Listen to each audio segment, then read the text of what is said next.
Hello, and welcome to Grief Talks educational webinars from the Highmark Caring Place. I'm Lexi Livelsberger, and on behalf of the entire outreach team, which you see we're all here with you today, we are so glad that you're here with us today for this special edition Grief Talks on Children's Grief Awareness Day. This webinar is being recorded and will be available on our website under the Events tab. We welcome you to share this information with others who may benefit.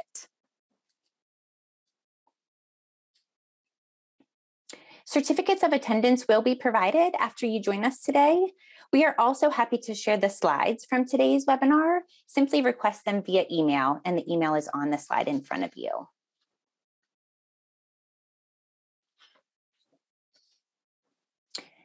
Highmark Caring Place, if you've not joined us for previous webinars, we'll let you know a little bit about our organization. It's a peer support program focused on children and families who have experienced the death of a loved one. What this means is that our model is grounded in the belief that grief is a natural response. Children also experience grief. We especially honor that today of all days, and that peers or others who have gone through a loss can provide invaluable support. The Caring Place is based in Pennsylvania and is a no-cost resource for anyone in our communities to use.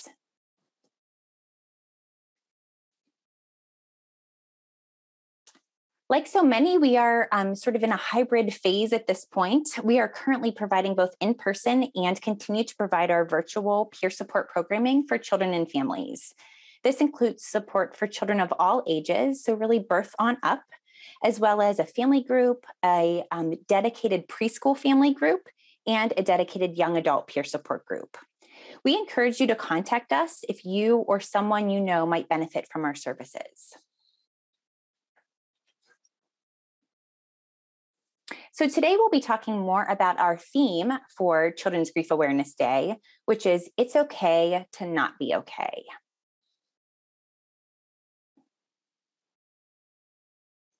In our time together, we really all just appreciate that you're here, and we invite you to make yourself comfy. We can't see you, so you can be having a snack, you can be comfy whatever space you're in.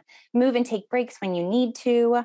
Feel free to use the chat, and I see that lots of folks are already doing that, so thank you for that. If you'd like everyone to see your responses, please make sure that you're choosing both panelists and attendees so that everyone can see what you're sharing in the chat. You're also welcome to ask questions. Please use the Q&A feature, if you will. It helps us to just sort them out a little easier. We will answer those questions at the end of our time together today.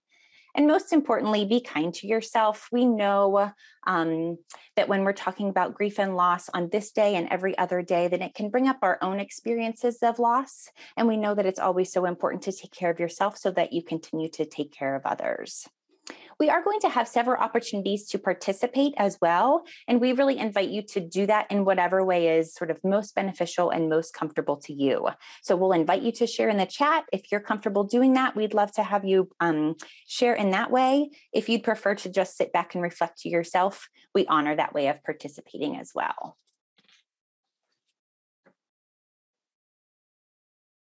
I'm seeing all kinds of folks from all over in the chat. I can't wait to see where all we have attendees represented from today. So thanks so much for joining us from all over. I saw Colorado, I saw Florida. I know there are probably folks beyond that as well. So we're glad to have you with us, regardless of your time zone, right? So we hope after your time with us today, you'll be more familiar with our Children's Grief Awareness Day theme this year. We hope you'll be able to describe the range of feelings experienced by grieving individuals. And we hope that you'll leave with at least, I would beg to bet probably more, but at least 3 ideas for supporting grieving children and adults. All right. So if you're joining us today as someone who is in sort of the field of grief and loss, these numbers will not be a surprise to you, but we think it's always just helpful to sort of ground ourselves in really in the rates of children's grief as they are a reality in our world. So we know that children experience loss from a death at very high rates. You see 1 in 14 here on the screen. 1 in 14 children will experience the death of a parent or a sibling before graduating high school. And those rates more than double by the age of 25, which is why we really are so dedicated to our young adult peer support group, knowing that so many young adults are also grieving.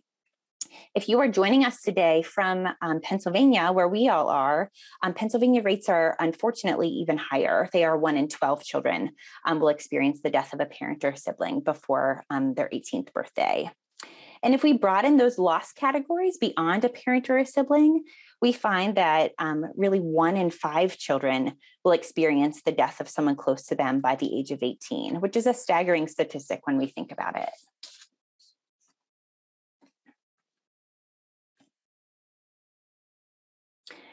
Kids always have the best ideas, right? Don't they? So it will be no surprise to you that Children's Grief Awareness Day began in 2008 at the suggestion of a grieving child, right? I often, if I do school presentations, I ask the kids, do you think this was my idea, right? Children's Grief Awareness Day. They know it wasn't, right? They know it was a kid's idea. Of course it was.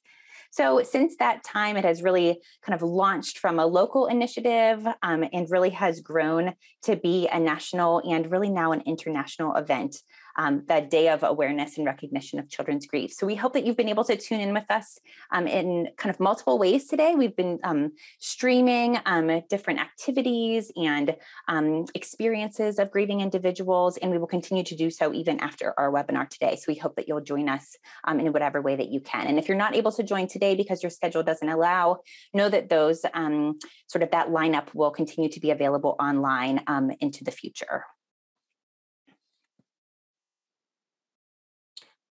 We are committed to sort of these 3 E's: educate, equip, and honor, to further the message of Children's Grief Awareness Day. We educate the community about grieving children. We equip peers and adults, just like you, to support grieving children. And we honor children and their loved ones who have died.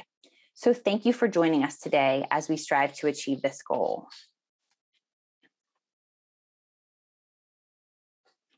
So we're going to dive into our theme this year. It's okay to not be okay. We invite you to share in the chat. Again, if you'd like, if you prefer to sit back and reflect, that's of course a great way to participate as well. So I'd like you to think to yourself for a moment about, how do you answer this question in your daily life? We often are passing people on the street or in a store, or maybe we see a friend at the bus stop, or, in many sort of capacities, we're asked the question, how are you? Hey, how are you? So how are you? How do you answer that question most often? I see a great, and you? Fine, I'm good. How are you? Good, okay, and you? Great, good, doing well. How about you? Okay, all is well, good, thanks for asking. A lot of fines, can't complain. I'm doing well, okay, fine. I'm seeing a theme, right? Does anyone else see a theme? Fantastic, good. Someone says I actually tell the truth sometimes. So I think that that person is picking up on maybe some of these other answers aren't always sort of honest and authentic.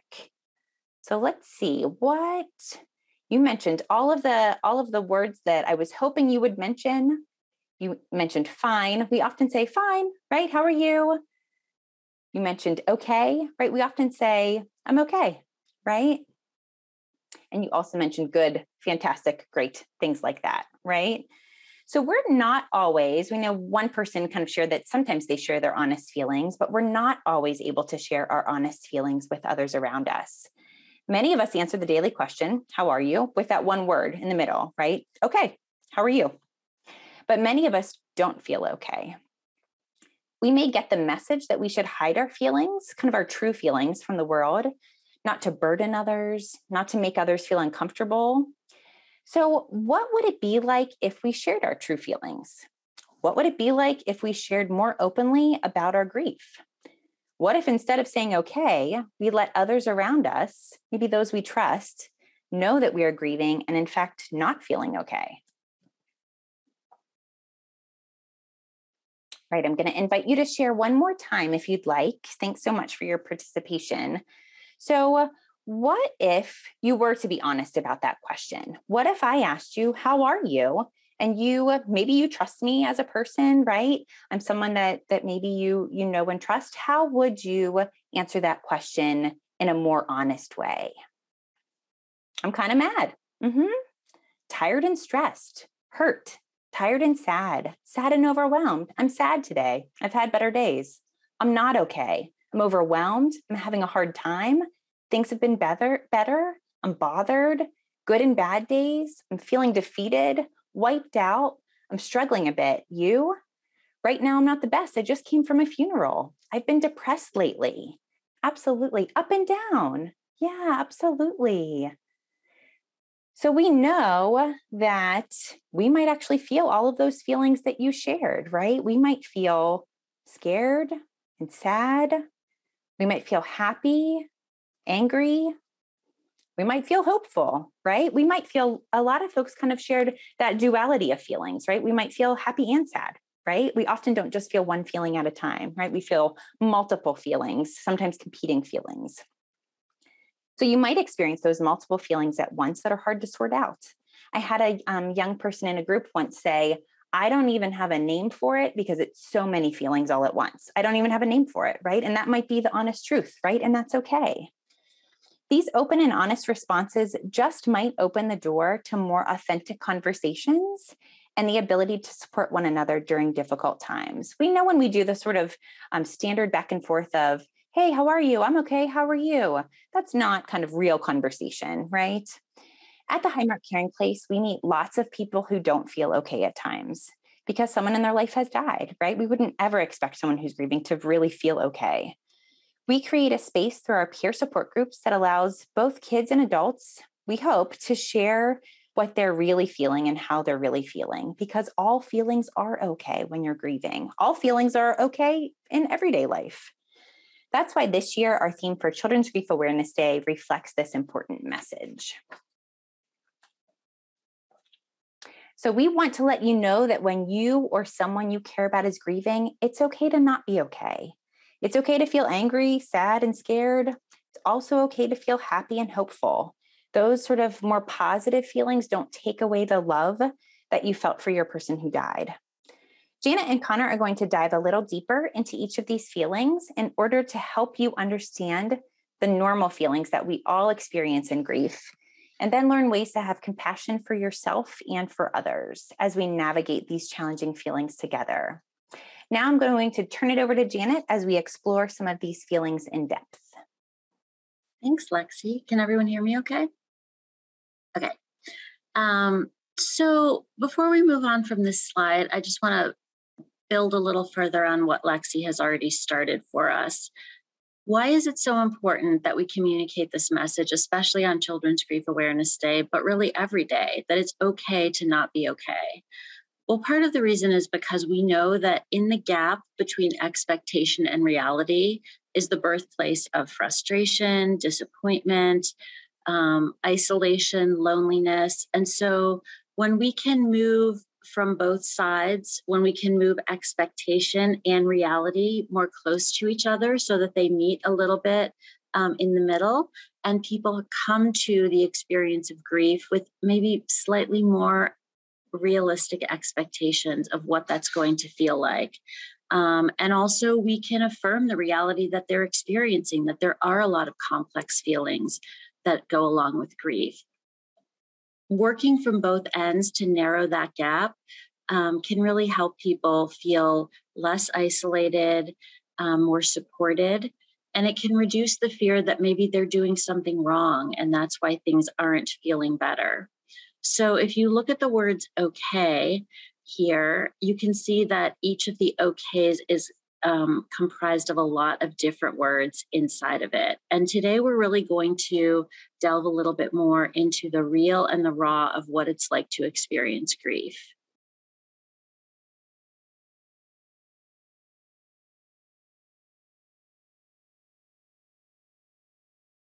There we go. We're going to do an activity. It's going to be a poll where we want you to respond with feelings that you have when you're grieving a death. And we'll be able to see the word cloud on the next slide. And some of you may have seen us do this before. So if you can either text Caring Place 129 once to 22333, or go to pollev.com/caringplace129 to join, and then you can respond on your browser.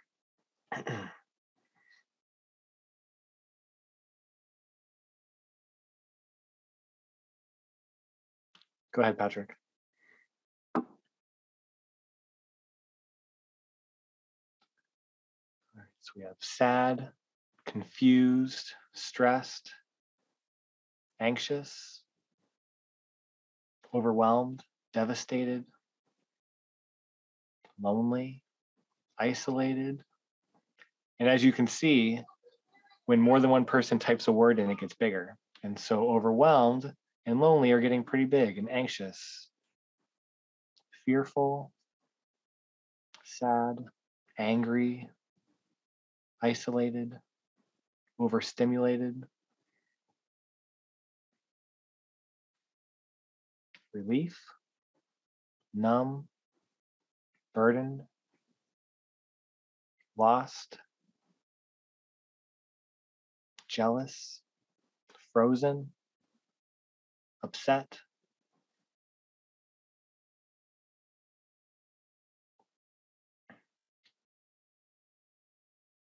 And so, as we can see, confused, lonely, sad, anxious, overwhelmed seem to be repeated. A lot of you are feeling that way. Confused. And so just like in the words in our "It's okay to not be okay," these are the words that you have come up with: paralyzed, tired, debilitated. Let's see, what else am I missing? Supported, meaning. So these are the words that as a group, all 171 of us, these are the words we came up with: is it's okay to not be okay. When I'm grieving, I'm not okay. I am these and more, right? And more.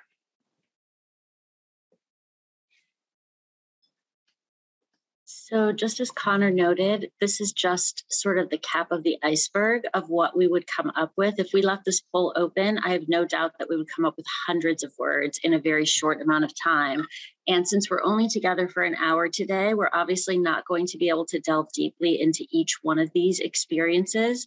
But I think just the visual impact of watching as this collage transforms is very much like our experience of grief, which is ever transforming. And sometimes certain emotions sort of loom larger than others, and maybe then they recede into the background and other ones come to the fore. And so just knowing that when we're having this kind of experience of grief, it doesn't mean that there's anything abnormal about our experience. It means that all of this is part of it, and that some of it is uncomfortable, that there are also words here like meaning and happy and so there are peace. So there are words here that maybe you might not expect to find as part of the grief experience. And we're going to take just a few words in the upcoming slides and just explore a little bit more about maybe some of the common words that might come up in a collage like this that might characterize our experience during grief.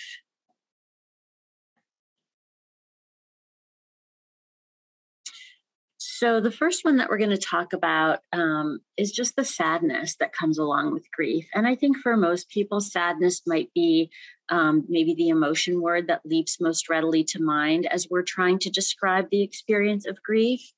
It's easy to think about the many things that could make us sad as we're grieving. Of course, we're usually missing the person who has died. We're missing their presence. We may have lots of cues in our everyday lives that we're always bumping into. And those things are bringing the sadness up to the surface and bubbling up in ways that might catch us off guard. So we may also be grieving things that are kind of secondary losses. Not only are we missing the person, but we're missing other things that we may have lost in our lives as a result of the death. So we may have had to move houses. We may have had to change schools. We may have lost access to support that we've relied on at a time when we need it the most. There are times throughout the day or year that maybe our sadness becomes more acute during, a birthday, an anniversary, a holiday, which we're coming into the holiday season right now. All of these things can, bring our grief more closely to the surface. The other thing that I think it's important for us to recognize is that sadness can look different in adults and kids. Just like kids have limited attention spans, they also have limited grief spans. And so they may dip in and out of their sadness more rapidly than an adult might.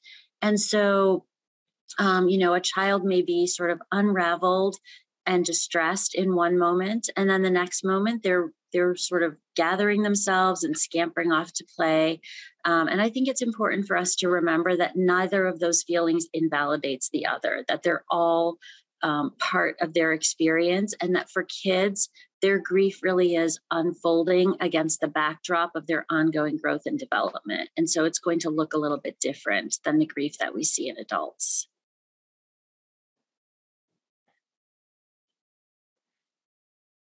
So another feeling that people have when they're grieving is happiness. And in the midst of our grief, we may experience moments of happiness and even joy. These times may catch us by surprise when they show up. We find ourselves remembering a precious memory with our person. And right alongside the sadness and the feelings of missing them is the happiness, like a ray of sunshine piercing the dark clouds on a stormy day. I often think about when we're at the caring place and people are telling a joke or playing air hockey and they're laughing and smiling and happy. That doesn't mean they're not sad. That doesn't mean they're not grieving. It's okay to be happy. And we tell them that because they feel guilty. You have this, exciting moment. Either you're playing a game or, maybe you earn a promotion that you were hoping for. Something unexpected, and you're just bringing this rush of happiness, and that can be accompanied by this guilt or a fear that your ability to feel happy somehow takes away from the depth of our attachment to the person who has died. But in reality, you're allowed to be happy. It's important. It's healthy. It's important to know that re-engaging in life and finding meaningful ways to go forward is a way of honoring our loved ones as well.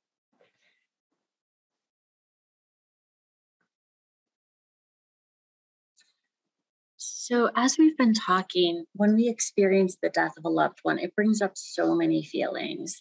And both kids and adults can have times where they feel really scared after losing someone important to them, particularly when kids lose someone who really contributed in important ways to their sense of safety and security, and even their identity of who they are in the world, and how safe the world feels to them.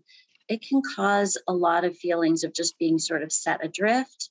And those can be really scary. As humans, we react with fear to situations that feel unfamiliar, that are hard for us to navigate. And we really need to have people in our lives who are willing to sit with us and allow us to just sort of place all those feelings out in front of them without them feeling the need to fix or, talk us out of them or try to repair the situation in any way. People who just know that what we're experiencing is a normal and natural part of the experience that we're going through, and that we really just need someone to be sort of a witness and a companion during those times. Sometimes the path through grief is somewhat smooth and we can find our footing and we can keep moving forward.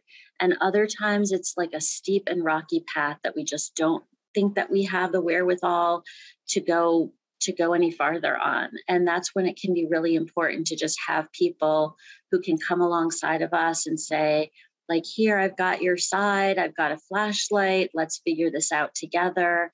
And not fixing, but just companioning.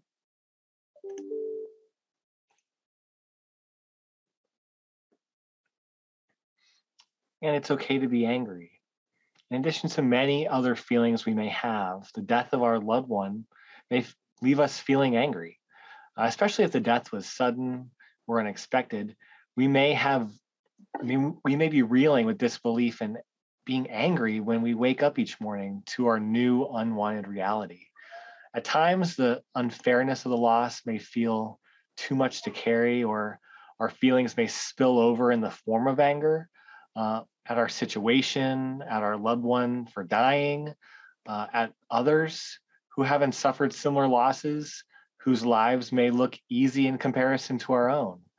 I know in our groups, we talk to adults and kids who are mad at other kids who, have both of their parents, a spouse whose husband died, and they're writing an angry letter at their spouse. How dare you leave me alone with the kids? Those are very real feelings that they're having. But it's also important to find others who can help us express these feelings in ways that are safe so that we don't have to experience them in isolation.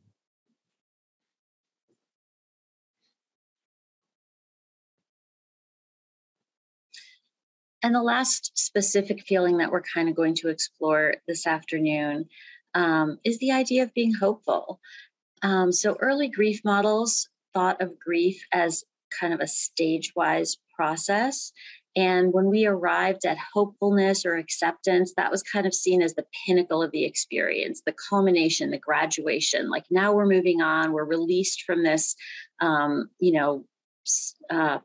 these stages of grief, and now we can just sort of go on with the rest of our lives. And we know that grief rarely works in any sort of linear or stepwise fashion. Instead, we think of it as a process that kind of continues to spiral throughout our lives. It adds layer by layer, and there are times when we can feel maybe hopeful, peaceful, some sort of serenity or acceptance. And then we may be blindsided by something that reminds us of our loved one and sort of reawakens that grief in an acute way. It doesn't mean that hopefulness will not come back. It means that we're at a different part in our process and it hasn't yet given way again to hopefulness. And so I think that knowing that hopefulness is part of the complex array of feelings that we have during grief, and being prepared to embrace and welcome it during the times when it does come to us, can really help us remember that even though our loved one's death has ended their physical life, that nothing can disrupt the connection that we have with the people that we love, the people whose lives have touched ours, and the people that we continue to carry forward with us as we go through life, sort of weaving the parts of their lives that imprinted on us through our lives and carrying them forward. And now I'm going to turn it over to Patrick, and he is going to walk us through just some of the ways that we can care for ourselves emotionally as we're in periods of grief. Thanks, Janet. So to start off our time together, just really curious to know what's one thing you find most helpful when you're not feeling okay? That if we could be authentic with each other, that if we say, hi, how are you? Saying, hey, I'm really overwhelmed, and someone is able to offer up, so how can I help you? What are ways that you find to be most helpful in thinking about supporting the emotions that we know that happen throughout the day? And I'm going to ask maybe one of my colleagues to watch the chat for me to help me catch things. Talking with a friend. Validate and listen. Hugs, having someone who will, I missed it, walking my dog, quiet time, having someone listen, sit with them, sitting with them and hugging, writing a poem, giving a hug and giving them space, spending quality time, just being there, a small break, journaling, free childcare, daily walks in nature, listening, sharing a meal, listening to music, prayers and hugs. Let's see. Checking on our kids when we as parents are not okay. That's a great one. Mm-hmm. Going to the gym after work, listening without trying to fix it, sharing a memory of a loved one, reading, just listening and validating those feelings. Wow, so many great ideas. So I please invite everyone to keep sharing your ideas with each other, just to kind of scan as we close out our time together. So my section, really in honor of Children's Grief Awareness Day, is to really help everyone who's listening today to equip yourselves with maybe some other tools to be able to support the children and families in your lives who may be grieving. And so when we talk about emotions, there's a couple of different perspectives that we really want to support. and we'll go over them. The first being identifying emotions for our kids, teens, and families. And so as Lexi, Janet, and Connor talked about, there is the entire array of emotions that happens when we are grieving the loss of someone or something that we love. And we really need to make sense of what do these emotions mean. As somebody said earlier, I don't even know what emotion this is because there's so many happening. And so what we know is that these complex emotions do exist. And for younger children, this may be the first time they've ever experienced that emotion. And that could be pretty overwhelming and scary for them. So things like shame or guilt, resentment or regret can be these very scary emotions, especially when we think about our youngest of children who developmentally think things that they do in the world happen because they happened. So I didn't clean my room and now my mom's dead, so it was my fault. Or I yelled at my older sister and now she's dead. Right, and taking on that guilt or shame and not really understanding what that emotion is. Feeling so angry that your dad won't return home because he's dead, but forever is a concept that you don't understand. And so you expect daddy to come back in forever, which is the equivalent of maybe 5 to 10 days, and you don't understand why he won't come back. So you're so angry at him. And so it's helpful for young children to help them identify those emotions. I hear you're feeling very guilty about that, and this is what guilt means. Or I feel, you're really angry at daddy for leaving. Wow, and that's a really big emotion. And that's not always the case just for young children. For older children, these intense emotions can be very overwhelming and shocking to our bodies.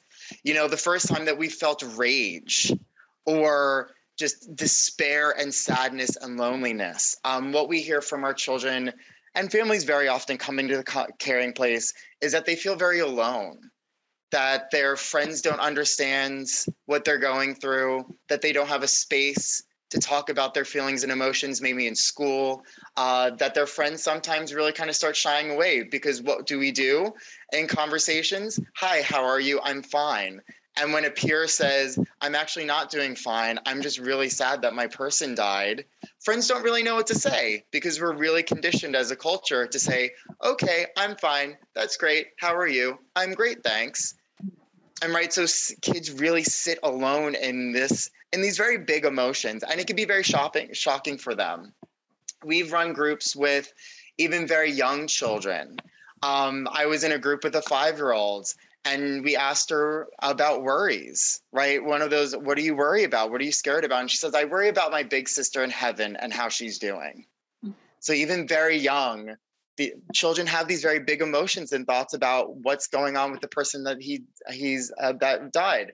I was working with a 4-year-old who said, he's gone and he's not coming back. And that makes me really sad. But I'm happy I can still talk to him. But I'm also sad that he doesn't talk back to me. Right. And so we can see even at 4 years old, we can have this complex interplay of emotions that what does it mean to be sad and happy simultaneously? And how can we talk about those things? Can we give a name to those? We worked with a middle school group of boys, and they said, one of the 11-year-old boys said, finding out when your person died, you never really know how it would feel. Right. That blindsiding emotional impact that children have when they find out someone that they love died. How do we put names to that? How do we help children put a name to these things to really kind of untangle that cloud that we created earlier to make sense of the things that were going on in our bodies? And we know that this impact is really significant for all children of all ages. Again, I worked with a group of middle school boys who talked about, one of them said, I was having the best day ever at school. And I went home and I saw my mom crying and I asked her why. And it was because my grandpa had died. And I felt so guilty because I had a good day at school and I was happy and my grandpa was dead. Right. So we can see even all of our children really are trying to make sense of these complex emotions, and maybe some of the guilt of feeling happy simultaneously when my people in my life were sad and somebody in my life was dead, and trying to grapple with, should I feel happy? Should I feel guilty about being happy? Should I feel sad at this moment? We had another group of kids really talk about their regrets and feeling regretful about the people who died in their life. One of them said, I wish I would have spent more time with my mom and not played alone so much. It's like, it's never enough. I feel like I could have done more, right? And carrying around that feeling of I could have been with that person more, I should have been with that person more, and now living with like this feeling of regret, maybe for the first time, really feeling what regret looks like. And so it can be very overwhelming in our bodies. We know that emotions really live in our bodies and our body recognizes them before we're able to put words to them. So the first things that we can do to help support children and adolescents is really helping them identify those emotions. If people are familiar with Dan Siegel, who's notably known for the whole brain child and the flipping the lid concept of the brain, he also talks about this concept of name it to tame it. And the first step in being able to live with our emotions, especially those strong ones, we need to put a name to it to be able to tame it and start working towards being able to help regulate our bodies when things happen in our lives that become overwhelming. And so these lists are not exhaustive, but to get your minds kind of maybe thinking about things that you could do with your friends and families and kids that you might work with, in addition to the many things you've also talked about. For very young children, there are some really wonderful emotions books that help children identify feelings and where feelings come from and what they feel like in our bodies, and situations that can make us feel a certain way. So really helping them put names to these things, like when my toy breaks, that means I feel sad or angry, or sad and angry, and start to make sense of those. Things like playing with feelings flashcards with young children, memory games. People really talked about in the chat earlier modeling for their children. So working even with your very littlest ones, right? Our babies are born to mirror the adults in their life. If anyone's been around a very young child, their baby, and you stick out their tongue, what does baby do? They stick out their tongue, right back at you. And when you smile, baby smiles. If you start furrowing your brow, baby furrows their brow, right? So babies are really attuned to start finding out what emotions look like from birth. And so if we're able to model that, and as our toddlers and preschoolers get older, using mirrors and helping them understand what these feelings look like, and for ourselves as adults, really modeling what the emotion of behaviors look, what the presentation of emotions look like, and starting to put words and names to that even at a very early age. For our young elementary school kids and our middle school kids, it could be really confusing when emotions live in our body and we don't have a name to it yet. Right, we know that anxiety or fear or worry lives in our bellies, that it feels like butterflies and it feels like we have a stomach ache. But do we necessarily know that that's anxiety and not something that is actually happening with our body? Or even as adults, right, we walk around with our shoulders up to our ears because we're overwhelmed or stressed. And do we actively notice that? Or I've worked with kids that they just clench their fists because they're just so angry or so tense or so scared. And unbeknownst to them, these are things happening in their bodies. And so if we're able to put words to those things, help them locate it in their body, help them talk about it, then name it, can be really helpful. Having kids do movement activities like emotion charades, or kind of guess what I'm doing or guess what I'm feeling games. You can turn pretty much any game into an emotions game nowadays, like Jenga, or we've done things with emotions pizza, right? So your toppings are all these different emotions, and right, so your pepperoni is sad, and how much sad do you have on your pizza right now? And then your cheese is maybe you're happy, and how much happiness, and you have like mushrooms, which are gross, right? And so there's a little scared, worry feelings, and maybe you only have a couple of them, or you only want a couple of them on your pizza. So you can really turn any game into something that can help with emotional identification for kiddos. Expressive arts, we know that are hugely important. Things like making collages about feelings, identifying them, painting pictures, using songs or words. We know for our teens, things like body mapping could be really helpful. Journal prompts, those expressive arts activities, songs and lyrics and music, right? So, what's a song that makes you feel sad? Or when you hear these lyrics, what do they bring up for you in terms of emotions? We do activities with feelings masks with our older kids a lot of times, especially talking about what we are today, that sometimes the feelings that we wear on the outside of our face, the fines, the okays, the goods, the I'm cool, nothing's wrong, are very different than the ones that we wear inside of our masks. that I'm actually not okay, that I'm really sad, that I'm scared, that I'm lonely. And so it could be really powerful for teens to really start identifying the ways that they present themselves to the world may be different than the ways that they're feeling inside, and identifying the differences and then talking about those. And so again, there's lots of resources and great activities that you can probably think about, and please share them in the chat if you have other ones for identifying emotions. So as we move from identifying emotions, so if we're able to name it and then start being able to tame it, we also need to understand how to express those emotions. How do we freely express the full range of emotions when we're so angry or rageful or just so full of tears that we want to cry? And a lot of that is done. We do a disjustice or a misjustice in teaching children that while you're grieving, some feelings are okay. A certain amount of those feelings may be okay, right? And as adults, we probably think about our own lives and our own experiences that it's okay to cry, but not too many tears, right? Or when are you going to stop crying? Or for our little boys, right? We have to be tough, right? We have to stand strong, maybe for our moms who are really feeling sad too. Or if you keep talking about your person who died and telling everyone your side, you're just going to make everybody uncomfortable. And so we really kind of stifle the full range of emotions.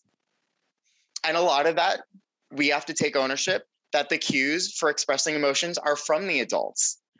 Someone shared in the chat earlier, right, that they lied to their kid and said that they were fine when they were not fine. But how do children learn that it's okay to cry and that tears do stop if they never see somebody in their lives where they do cry and tears do eventually stop? Or it's okay to be angry and I don't have to bottle it up inside of my body until I explode. And then maybe I do something like hit my friend or throw something or break something if I don't know how to release my anger in safe ways by seeing other people being able to do that. So really, when we're learning to express our emotions or help our kids express emotions, it's really helpful for the adults to be able to model that for kiddos. This will give them the language of emotions, and then they can communicate these in words. And then if they have to use behaviors, they know what safe behaviors to be able to use if they're really looking at the expression of emotions in safe ways. We do know that we have to provide multiple outlets for expressing emotions, right? So we know we have our really active kiddos that may need to get up and take a walk or run around or use a punching bag or beat a pillow or scream into a scream box, right? We have our artistic kids who just need to doodle, right? Or need to get up and move around or listen to music. We have kids that need to be more mindful, right? Or want to be more mindful and sit down and do yoga or connect with outside, right? So we can't really subscribe this one size fits all. One of my colleagues always talked about if all you have is a hammer, everything becomes a nail, right? So if we only give one kid one tool, that's the only tool that they're going to be able to use. And maybe it's not going to be a good fit, because the way we want to express anger is not always the way we want to express sadness or happiness or joy or resentment. So we need to give kids tools and ways to express different emotions at different times. And part of that, we as caregivers and adults need to be able to learn to express our own emotions appropriately and safely. And really, that's where the work is. Because if mommy is so angry that she just outbursts or she shuts down, right? One, we're not going to be available to our children if we're emotionally overwhelmed. And then we're not able to model those good ways to express emotions. And our kids are always watching us. They're always listening to us. They're really aspiring to be like us. And so really, when we're expressing emotions, it's okay to feel things, to talk about the ways we feel, to think through with our kids, say, sometimes mommy does get really sad that daddy's dead and mommy doesn't want to get out of bed. And sometimes what mommy feels is helpful is to talk about it or take a walk or ask for a hug. I saw a lot of that in there. Or just sit down and watch TV with each other and be with someone that we love, or get something that's comforting for me. Again, right, with our middle school boys that I was working with, they hated emotions and they let us know it. The entire group, all 10 sessions, they were like, you're not making us talk about emotions. They're stupid, they're dumb. But one of them finally said at the end of group, I learned sometimes you have to talk about feelings to make them feel better. That talking about it, expressing what I'm feeling actually does make me feel better instead of just bottling it up and not talking about it. So even our cool middle school boys acknowledged the fact that they had to learn different ways to express emotions. So again, not an exhaustive list, but some ways that maybe to think about the activities with kids and teens in your life. Again, for very young children, there's some really great books about expressing feelings in safe ways, that when our like glad monsters, sad monsters get angry, or a really great book, My Body Sends a Signal, right? Talking about identifying those emotions and then what to do with them and how to express them. Again, memory games, mirroring activities and modeling for our very young children. For middle school children, and young children, very similar charades, doing word clouds just like we did today. Things like scream boxes, which is one of our Children's Grief Awareness Day activities you can find online on our social media.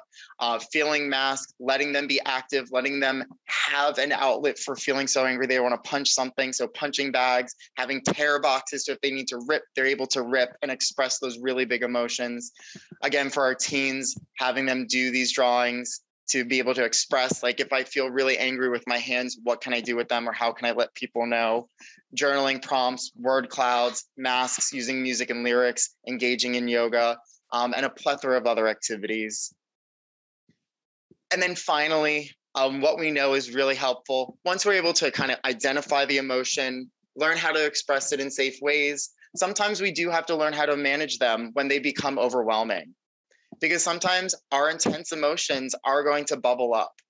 I was doing a training a while back with educators, and one of the educators was an elementary school teacher, and she shared this story with me that it was a bunch of 7 and 8-year-old kiddos. They were up in school just dancing and having a movement break. They were listening to music. Everybody was having such a fun time and laughing and getting along.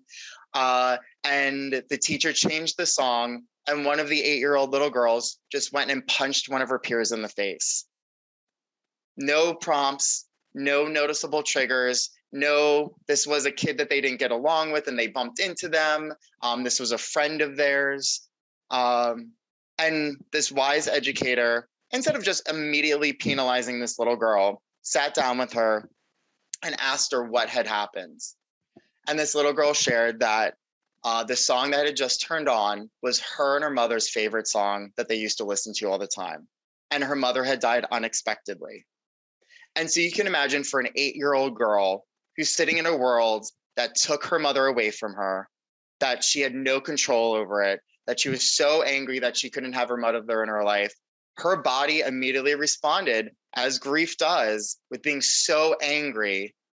And the way that she ended up managing that was to hit somebody. She was so angry she wanted to hit, right? Because somebody took her mother away from her. And how unfair of a world is that, right? Our body responds just in survival mode, right? It wasn't malicious. It wasn't intentful. It was a response to our bodies being overwhelmed by the emotions that come up in our lives. And it's going to happen. It'll happen to all of us.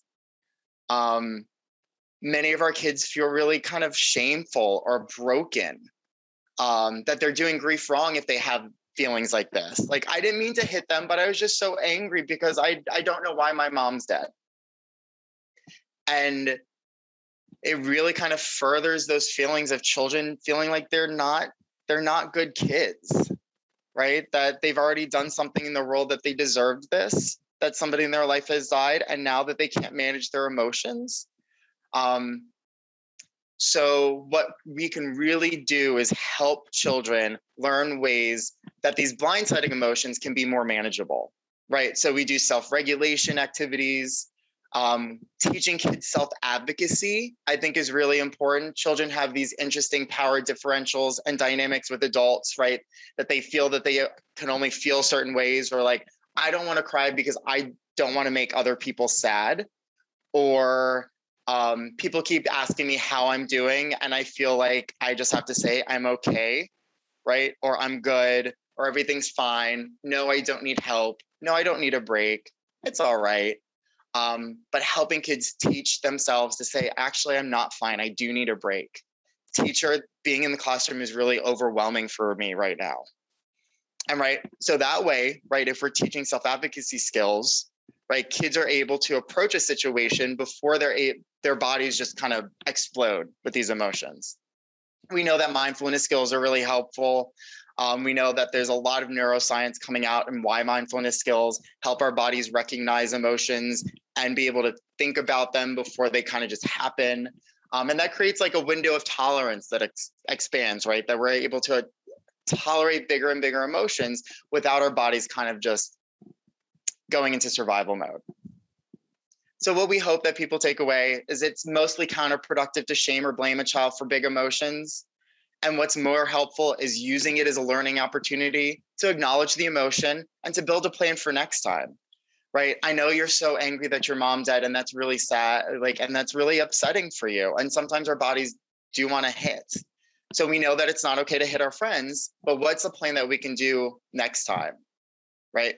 We can take a walk, you can raise your hands, you could just leave, we can have a signal, right? And so if we build an opportunity for kids to manage those emotions, right, they'll be able to really kind of survive them better next time. Again, a lot of this is done by the adults in their lives.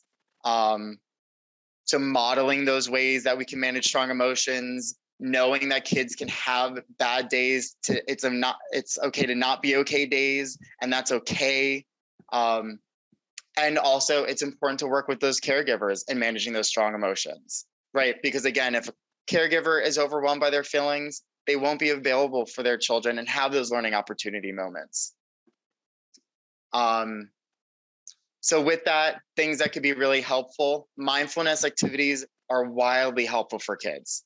Teaching deep breathing at a very young age, right? Whether that's belly breathing, right? Toy breathing, where we have little stuffed animals on a belly and we watch it rise and fall, blowing out the candles, blowing out like leaves or stuff, practicing with daisy or oh my God, dandelions, right? So there's actually like a tactile thing with it. Having kids use calming bottles, right? With the glitter and oil, where they can just kind of sit and be mindful in the present moments. Teaching kids to take walks, allowing them the space to play and communicate through those ways, their strong emotions, right? It's okay to build up blocks and knock them down, right? It's okay to put me in jail, right? It's okay to play CPR. And sometimes I live and sometimes I don't, right? To manage those big emotions about what that means with this big thing called dead that I don't fully understand. For our young children, really teaching them those deep breathing skills, really great grounding techniques out there, right? The 5, 4, 3, 2, 1s, right? 5 things I can see, 4 things I can hear, 3 things I can touch, 2 things I can taste, no, hear, and then 1 thing I can taste. There we go. Right? So just really having them be in the present moment. I'm teaching kids that self-advocacy, they can have grief passes and building a plan for that, using yoga, the scream and tear boxes when we do need to scream or rip something up, that they can do that in a safe way. Having kids identify what their supports are, right? Supportive hands, we do this all the time. Tracing hands, 5 things, right? 5 people you could go to, or 5 things that you can get, or 5 things that you can do to build those plan, right? Calming bottles and boxes can be really helpful for our teens. Again, those deep breathing skills, those grounding techniques, teaching them those advocacy skills. Building safety plans with them, right? So if you're feeling really unsafe, this is who you can go to, where you can go to, what you can say, things that you can do, and identifying those supports for them, those people, place, and things can be really helpful. So again, these are not exhaustive lists. We hope that this makes your mind kind of start thinking about things that might be possible, that you might be interested in, right? This is the age of technology, so Google is our friend. So in the immediacy, you could just Google like activities to help kids manage emotions, identify emotions, or express emotions, and you'll come up with just a million really cool ideas. But we hope today really allowed you to think of ways that we can really honor, equip, and educate ourselves in honor of Children's Grief Awareness Day to support all of the children that are grieving, and knowing that emotions are a big part of that. So with our time left, we would like to open it up to any questions or comments that you have. Maybe while we're waiting for questions to come in, if folks do have them, I wanted to make sure that people are aware of our full day lineup that has been happening since 8 o'clock this morning and will continue to happen for the rest of the day. So we hope that you'll join us. It's the Children's Grief Awareness Day Facebook page or the Highmark Caring Place YouTube page for the remainder of our CGAD lineup. Next up at 3 p.m. is a conversation about grief with Holocaust survivor and author, Dr. Eva Eager. I also want to mention that Patrick has mentioned a few activities that actually we've had some grief centers sort of preview during the day today. So this morning there was a preview of a feelings mask from Brighter Days Grief Center. So that one's already available, again, either on Facebook or on YouTube. They'll be available from here on out once they've sort of aired today. And then at 6 o'clock tonight, the Irish Childhood Bereavement Center is going to debut the Scream Box. So if that's an activity you're not familiar with, tune in at 6 or after, or anytime thereafter to sort of learn how to do that activity with kids. And it looks like we have a few questions coming in the chat. So Claire is asking, and Claire, this might be a question that maybe one of us can follow up with you on, a question about how to discuss suicide with very young children. And we actually have an excellent resource that we could share with you on that topic. So we'll make sure to jot down your name, Claire, so that we can make sure you get that information.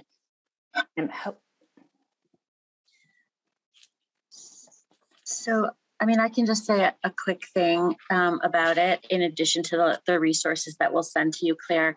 I think the most important thing when we're talking about kids, talking with kids about death of any kind, and particularly suicide death, is that we want to be truthful and honest, and that it's important to know that being truthful and honest doesn't mean that we don't leave out any detail, that we tell every single bit of a story. It means that we're building a foundation that we can go forward from without having to walk back anything that we've already said.